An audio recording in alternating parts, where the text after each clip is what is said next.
ওদেশ মহিলাদেরকে রাখা হয়, লেকিন যাদের একটু পয়সা বেশি আছে ওদের খাওয়া দাওয়া হলো আসলে আমাদের বাংলাদেশিদের সম্পূর্ণ আলাদা। যেমন একটা গরু গোস্ত ফাঁক করলে আগে ওটাকে সিদ্ধ করতে হবে। আমি এখনো ফ্যামিলির কাছে যাইনি স্যার, আমি আপনার কাছে আসছি। ডাক্তার জান্নাতুল ফেরদৌস বৃষ্টি, কবির ভাইয়ের সমস্যাটা কি বুঝায় বলা হয়েছে? আচ্ছা, তো ওনার সমস্যা ছিল হচ্ছে ডিএনএস লেফট এইচআইটি ভাইরাল, তাই তো? ওকে, আসলে রোগ ব্যাধি সম্পর্কে বুঝিয়ে না বললে রোগীরা সহজে বুঝতে পারে না এবং তাদের মনের ভেতরের দুঃখটা থেকেই যায়, তাই না কবির ভাই? আমার চেম্বারে কবির ভাই এসেছেন সুদূর ওমান থেকে, যদিও সে চাঁদপুরের বাসিন্দা কিন্তু থাকেন ওমানে, না? তো কবির ভাই, আপনি ওমানে কত বছর ধরে আছেন? আমি ওমানে 6 বছর যাবত আছি। 6 বছর ধরে আছেন? 6 বছর। আচ্ছা, কি কাজ করেন ওখানে? আমি ওখানে আরবিদের খাওয়া দাওয়া বানাই। কাদের খাবার? আরবিদের। ও, যারা আরাবিয়ান? হ্যাঁ, আরবিয়ান যে ফ্যামিলি, ওই ফ্যামিলির খাওয়া দাওয়া বানাই আমরা। এটা কি কোনো অফিস নাকি বাসা? না, এটা বাসা। ও, তো আমাদের দেশে তো বাসা বাড়িতে সাধারণত মানে মহিলাদেরকে রাখা হয়। ওই দেশে মহিলাদেরকে রাখা হয়, লেকিন যাদের একটু পয়সা বেশি আছে তারা ঘরের মধ্যে যদি দুইজন লোক রাখে, একজন মহিলা একজন পুরুষ। মহিলা যেমন সাফ সাফাই কাজ করে, জামা কাপড় ধোয়া পালি ইস্ত্রি করে, আর একজন পুরুষ থাকলে খাওয়া দাওয়া বানান তৈরি করে দেয়। তাই? হ্যাঁ। ও আচ্ছা, যাদের একটু টাকা পয়সা বেশি আছে তারা এগুলো করে। মানে দুইজন করে রাখে? হ্যাঁ, দুইজন, একজন মহিলা থাকে একজন পুরুষ থাকে।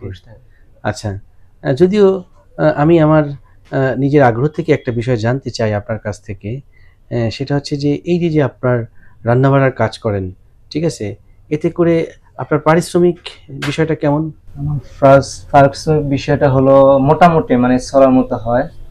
যেমন খাওয়া তো ওদের ওখানে খানা হয়, থাকা ওখানে থাকা হয়, মিনিমাম খাওয়া দাওয়া যায় মাসে 30-35 হাজার টাকা থাকে। তো ওরা সাধারণত কি খাওয়া দাওয়া করে এবং কোন ধরনের রান্না বাড়া আপনি পরিবেশন করেন? ওদের খাওয়া দাওয়া হলো আসলে আমাদের বাংলাদেশিদের সম্পূর্ণ আলাদা। যেমন একটা গরু গোস্ত ফাঁক করলে আগে ওটাকে সিদ্ধ করতে হবে, তারপর ময় মশলা দিয়ে ফাঁক করতে হবে। একটা মুরগি ফাঁকাইতে লইলে আগে ওটা সিদ্ধ করতে হবে, তারপর ফাঁকাইতে হবে। যেমন একটা মাছের খাবার মনে হয় আপনার 6 রকম 7 রকম খানা হয় শুধু মাছ দিয়ে।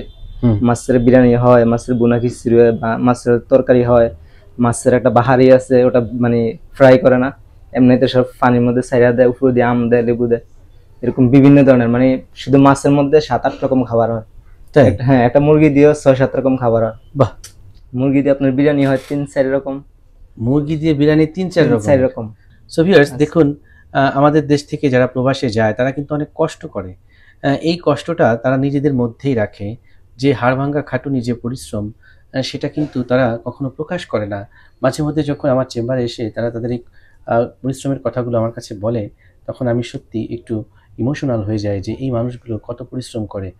যখন তার নিজের আসলে আরামায়েশ করার কথা ছিল, তার রান্না আরেকজন করে দেওয়ার কথা ছিল, সে মানে পরিবার পরিজন নিয়ে খাওয়া দাওয়া করবে, ঠিক সেই জায়গাটাতে সে পুরো পরিবার পরিজনকে দেশে রেখে সেই 7 সমুদ্র 13 নদী পাড়ে অর্থাৎ ওমানে যেয়ে সে অন্যের মানে খাওয়া দাওয়ার বন্দোবস্ত করে এটা একটি পেশা হিসেবে সে নিয়েছে। এই একটি স্বপ্ন, সে পরিবারকে একটু সাপোর্ট দিতে চায়, পরিবারকে সচল রাখতে চায়। কিন্তু এই মানুষগুলো যখন অসুস্থ হয়ে যায় তখন আসলে তাদের দুঃখের শেষ থাকে না।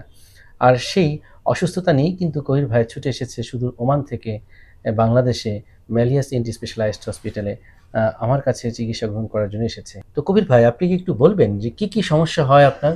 হ্যাঁ, আমার সমস্যা হলো সবচেয়ে প্রথম বড় সমস্যা হলো আমার ঘুমে ডিস্টার্ব হয়।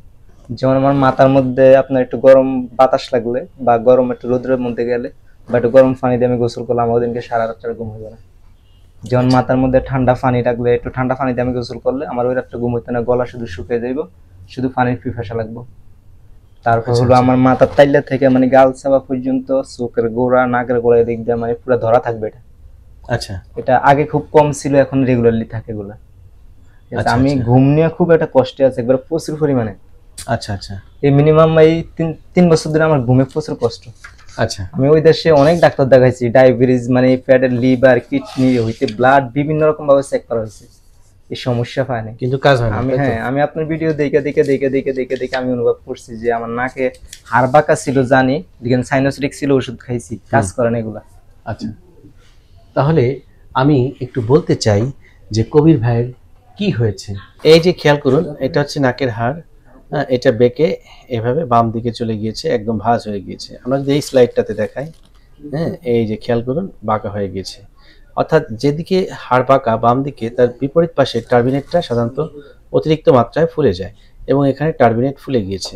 This is called the hypertrophy turbinate বা HIT, যে কারণে আপনি ঠিকভাবে দম নিতে পারছেন না। আমি আরেকটা ভিউতে দেখাচ্ছি, এটা একটা 3D ভিউ, খেয়াল করুন।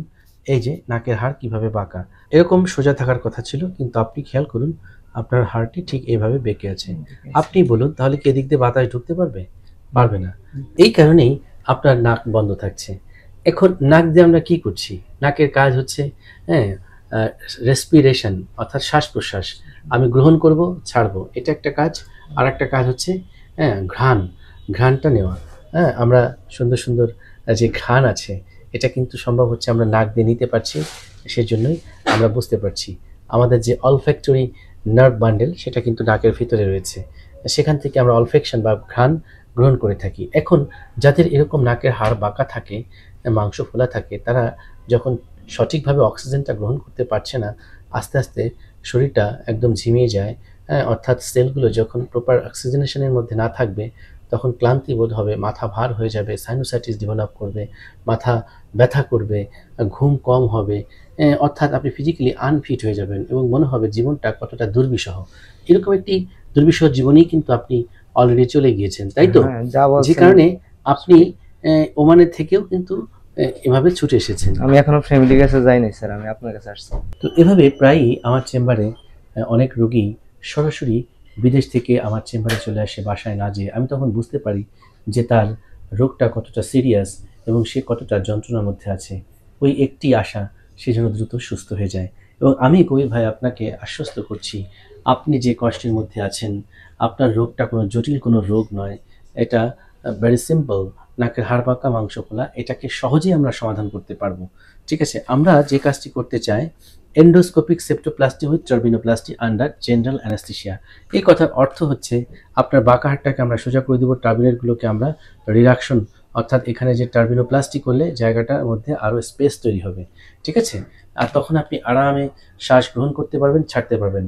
আর যখন আপনি আরামে শ্বাস গ্রহণ করতে পারবেন, ছাড়তে পারবেন ইজিলি, আপনার শরীরটা ভালো লাগা কাজ করবে শরীরের ভেতরে, আপনার মাথার যন্ত্রণাও ধীরে ধীরে কমে যাবে এবং আপনি আবার স্বাভাবিক জীবনে ফিরে আসবেন। সো ভিউয়ার্স, এরকম সমস্যায় যারা ভুগছেন, যাদের নাক থাকতেও নাক দিয়ে দম নিতে কষ্ট হয়, তারা আসলে ভয় পাবেন না। মনে রাখবেন এটি একটি ভেরি সিম্পল ডিজিজ।